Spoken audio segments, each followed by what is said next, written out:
Hello everybody, welcome to my channel. 1 month na po mahigit yung digmaan dito sa Israel. At nagbabago na po ang climate, marami ng fog sa labas, lumalamig na sa umaga. And then, sinusubukan na rin namin maging normal din yung buhay namin na kahit nandun na yung mga importante namin gamit sa hotel, try pa rin kami pumunta dito sa apartment namin. Yung normal, na hindi ka makakaramdam ng takot. Pero kaninang umaga, alas 5, nakakarinig ako ng mga bomba. Malayo po sa amin. Ramdam mo yung yanig. Anyway, this is Sha and this is Israel Hotel Housekeeper Channel.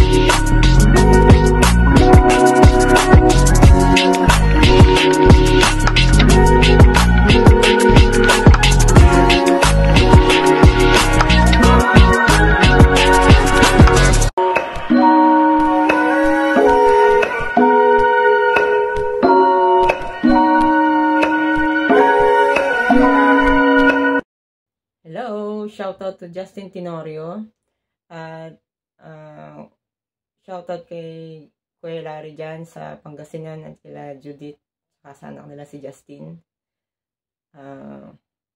Kung kayo mag-alala masyado sa amin, at this moment, okay pa po kami.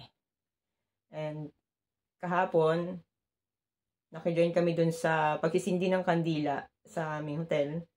At nagdasal na nakahugis ng star ng flag ng Israel, yung kandila. Na pinangunahan yun ng mga IDF.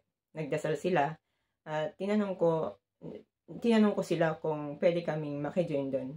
Binigyan ako ng leader ng lighter para makapagsindi. Para maging ligtas sila at ganyan din kami narito sa bansang ito. I believe that prayer moves mountain. Kahit ano-ano pa yung, katindi pa yung pinagdadaanan ng bansang ito, marami pa rin tumutulong. Sabi ko nga dun sa guest na matanda, sabi ko sa kanya, alam mo, ang USA ay pagpapalain dahil tumutulong sila sa bansang ito. Hindi nila pinababayaan na wala man lang bumaback up. At yung matanda na yun, matanda na siya. Sabi niya, taga Maryland siya. Ngayon, sabi ko, napakatapang niyo po. Kasi matanda na kayo, nagbiyahe kayo, wala kayong kasama. Tapos sabi niya, you do good, sabi niya. Tapos binigyan niya ako ng 20 shekel. Ang sabi niya, hey, malaki na ito, sabi ko. Sabi niya, hindi yan malaki, $4 lang yan. Akin na yan, binigay niya sa akin yung 50 shekel. Sabi ko sa kanya, bababa pa ako sa ibang floor. Sige sir, thank you very much. Sinabi ko sa kanya kung saan floor ako bababa at may gagawin pa ako doon. Habang nililinis ko yung room ng isang sundalo doon, dumating uli yung matanda na yun, pinuntahan ako. Sabi niya, ito pala, naisip ko ibigay pa rin ito sa iyo. Binigyan pa niya ako ng 40 shekel. Kaya yung araw na yun, may pera ako 90 shekel. Sabi ko, sobrang bait naman ng matanda na yun. Sabi ko, sobra-sobra na ito. Yun, kaya hindi ko po inaasahan yun. Basta mabait yung matanda, umalis na siya. As nung nilinis ko yung room niya, nag-iwan siya ng 2 malaking tissue.